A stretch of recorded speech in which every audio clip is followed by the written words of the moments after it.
This is Michael Popok, Legal AF, and this is After Dark.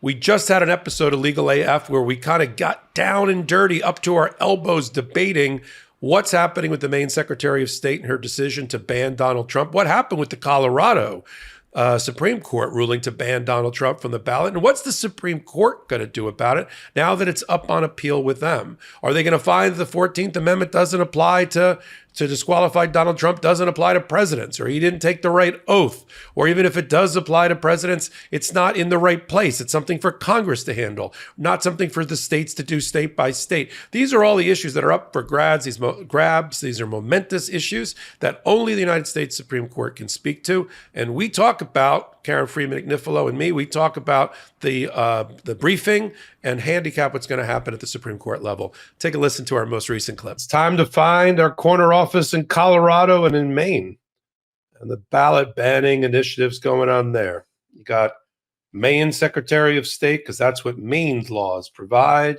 taking Donald Trump off the ballot, staying your decision until there's a appeal through the Maine process. Colorado, 4-3, a couple of weeks ago, through their process, found that Donald Trump was an insurrectionist and a rebel against the Constitution, applying their 14th Amendment, Article 3 rights, and banned him from the ballot, subject to an appeal to the U.S. Supreme Court.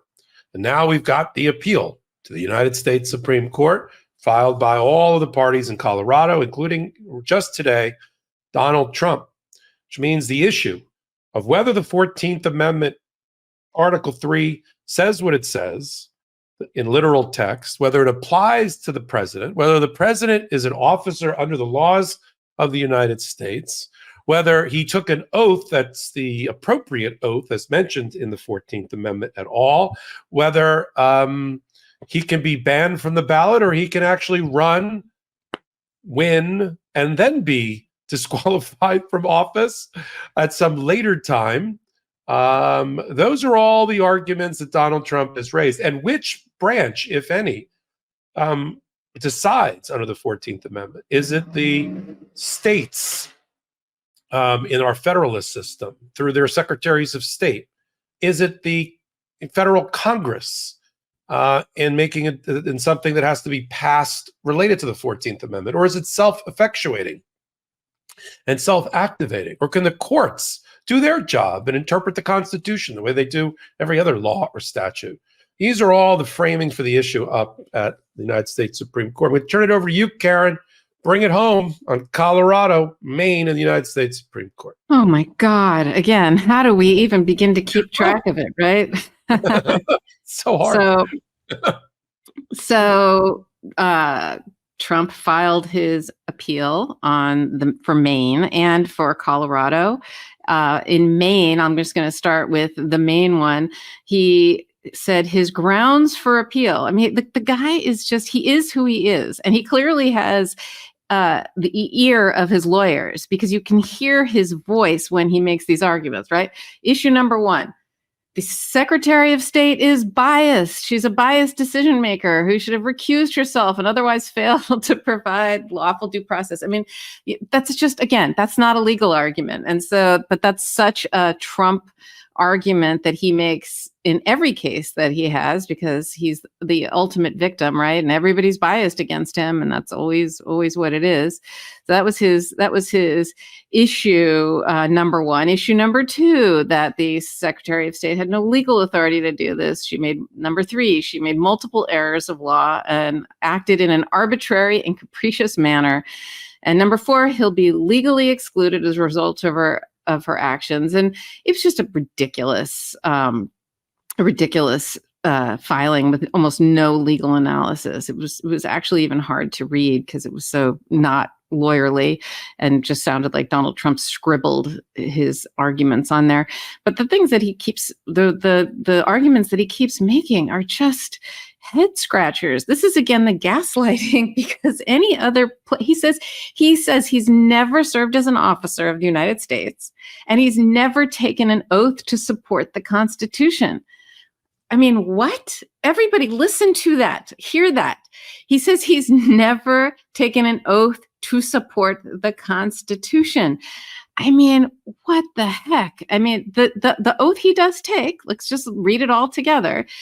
He must take the following oath or affirmation. I do solemnly swear or affirm that I will faithfully execute the office of the President of the United States and will, to the best of my ability, preserve, protect, and defend the Constitution of the United States.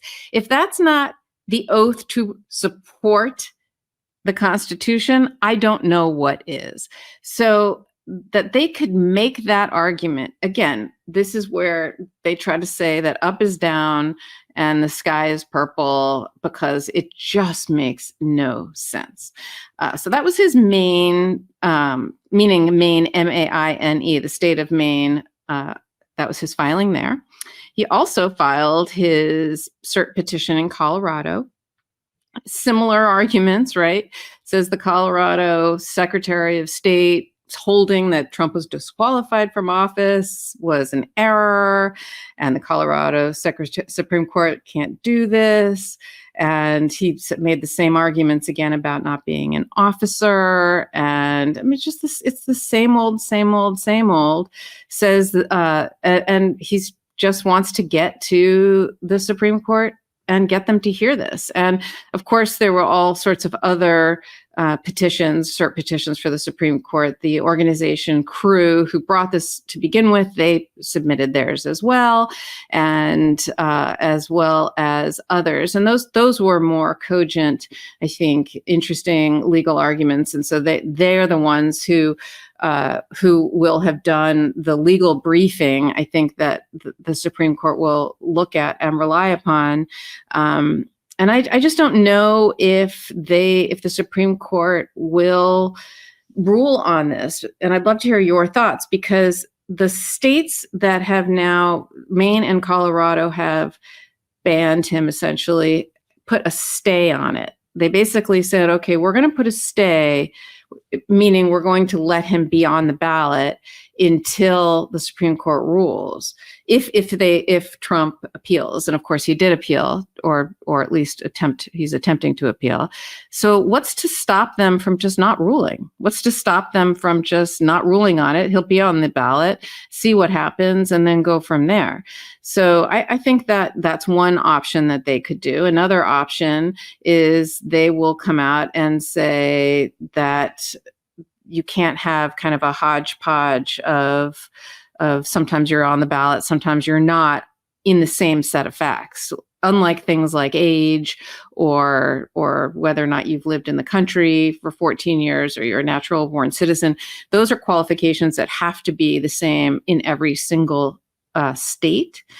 And because there have been some states that have said he's on and some said he's not, for different reasons, some procedural, some substantive, I do think that they will potentially take this and rule on it. But I don't know. What do you think they're going to do?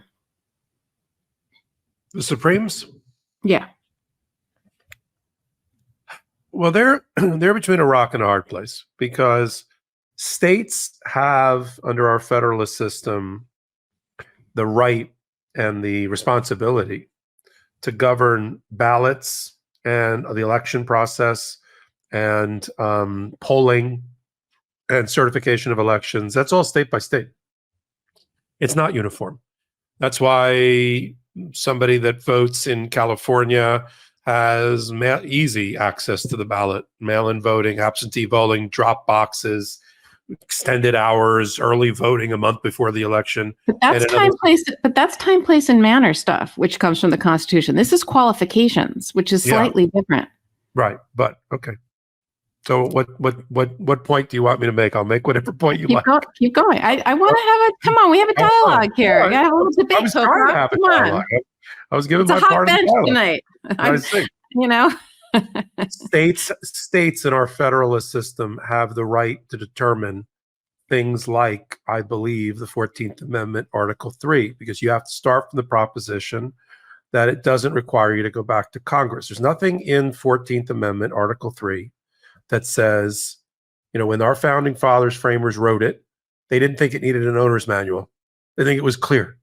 It says what it says. If the party engages in insurrection or rebellion against the Constitution, they are barred from office if they took an oath, if they were a federal officer that took an oath. You can quibble about who's a federal officer. I don't agree with the argument, but I understand the argument that they're talking about civil servants and others below the president. The president is the government of the United States, and there's others that serve under that. And so I kind of get some of the wordplay in their analysis of why he's not, the presidency is not an officer for the purposes of the 14th Amendment. And I sort of get their argument, although I totally disagree with it, based on the legislative history leading into the passage of the 14th Amendment, Article 3 during Reconstruction period, that it doesn't apply to the president. Oh, he's not listed. It lists a lot of people, but it doesn't list the president, right? Because the catch-all of any officer under the United States is enough.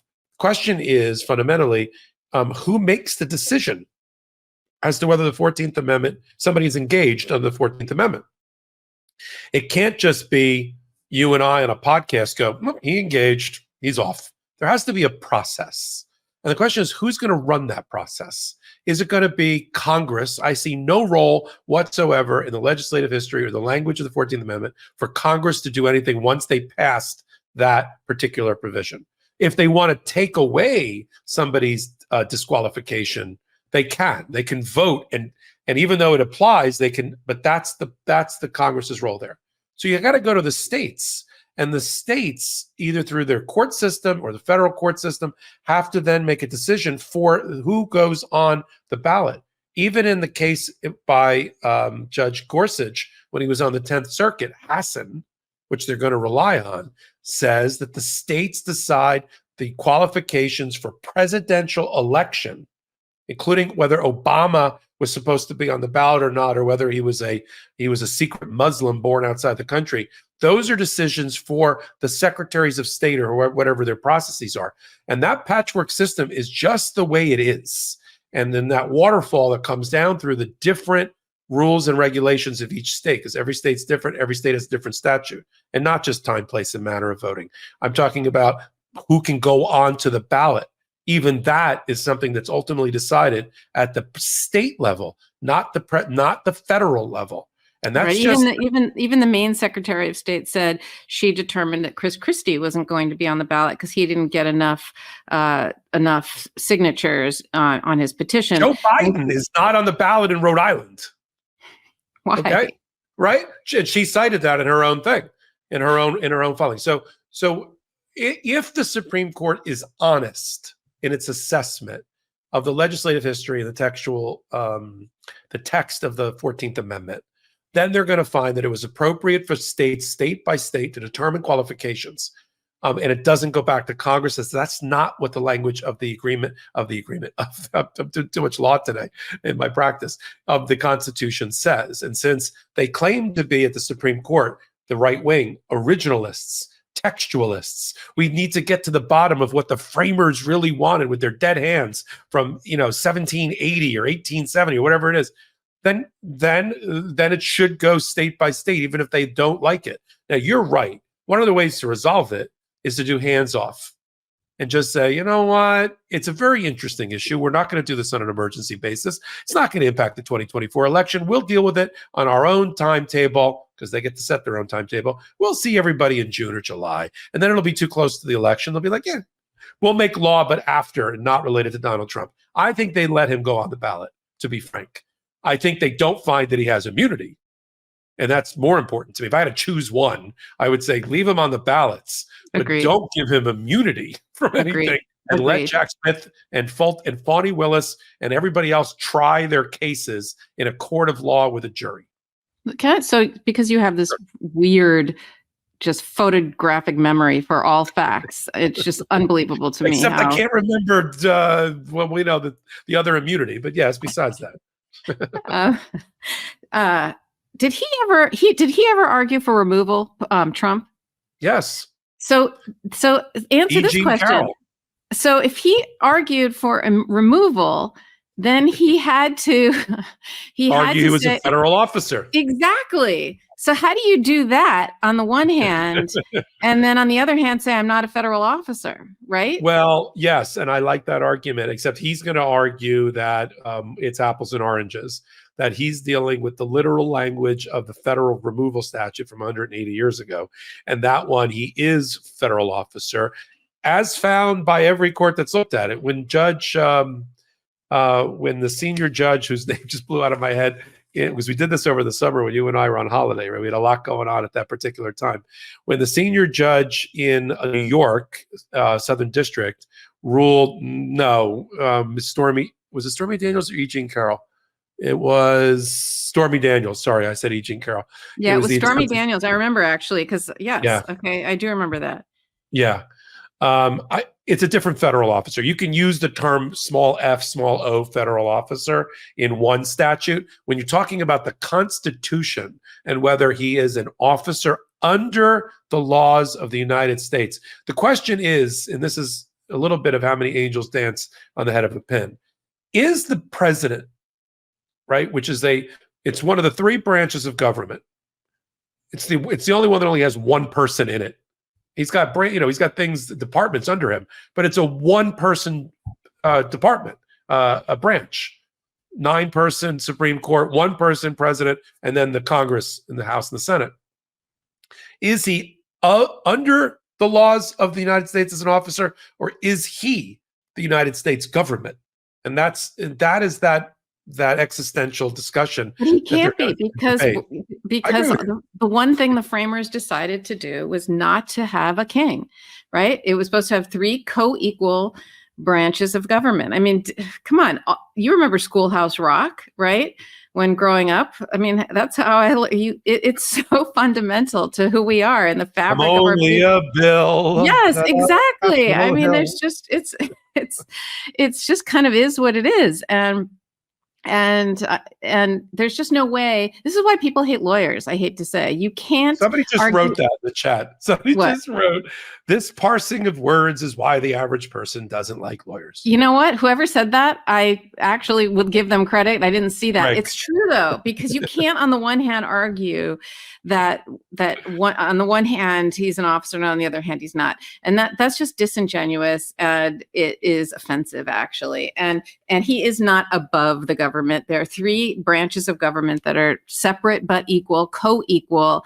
And if there is anything that's fundamental to the founding of this country, it's that. And if they want to be strict construction originalists and look back to the old-timey days and see exactly what people meant, there is no way you could find anything other than that, in my opinion. Yeah. So we're going to see, to answer another question that came up in the chat, what happens to Maine if the Supreme Court rules that the 14th Amendment doesn't apply to Donald Trump? He's not an officer. He didn't take the appropriate oath, and or that the states can't make that decision. It has to go back to Congress in some way. Then that'll just put a pin, that'll just completely wipe out Maine and Colorado and the rest. And the new law will be established by this United States Supreme Court led by John Roberts about who makes the decision. I'm going to make it sort of easy. I don't think they're going to make the decision that the language in the 14th Amendment has no meaning whatsoever, and it was intended. It's the only provision in the Constitution we're supposed to ignore besides the one dealing with slavery, which thank God we've written out of the Constitution. It has to have meaning. It has to be able to be implemented. The question for the Supreme Court is, how do you implement it? Who implements it? And against whom is it implemented? And we're going to find all that out. They've taken the case, so they've already decided. The question is timing. Are they going to do this on an expedited basis so it's all decided before ballots go out for the primaries? I doubt it. He's going to be on the primary ballot in Colorado and Maine and other places. And certainly, is he going to be on the ballot for in the general election? Well, there's an example of what we do twice a week on the MeidasTouch Network on a show we call the Legal AF Podcast. It's exactly what you think. If you like lawyers talking about, things they know what they're talking about at the intersection of law, politics, and justice, you've come to the right place. And when we're not doing the the podcast, Legal AF, we do hot takes. Couldn't follow the script there. We do them, the 3 leaders of Legal AF, Ben Meiselas, Karen Friedman Agnifilo, and me, Michael Popok. We bring it to you with our, 100 years of collective legal experience, analyzing these issues, explaining them to you in a way that's not patronizing nor dumbing it down. We don't blow smoke or sunshine. We just call it the way we see it. And if you like what we're doing, you can always take that clip, send it off to other people who are not along with us along for the ride right now, and have them join us. If you know all about Legal AF, welcome back. Thank you for being with us. If you have no idea what I'm talking about, that was Legal AF. I am Michael Popok. And until my next hot take and my next Legal AF, this is Michael Popok reporting. Thanks so much for watching. We're only a few subscribers short of 2 million subs. Please subscribe right now to the MeidasTouch YouTube channel for free and help us grow this unapologetically pro-democracy network.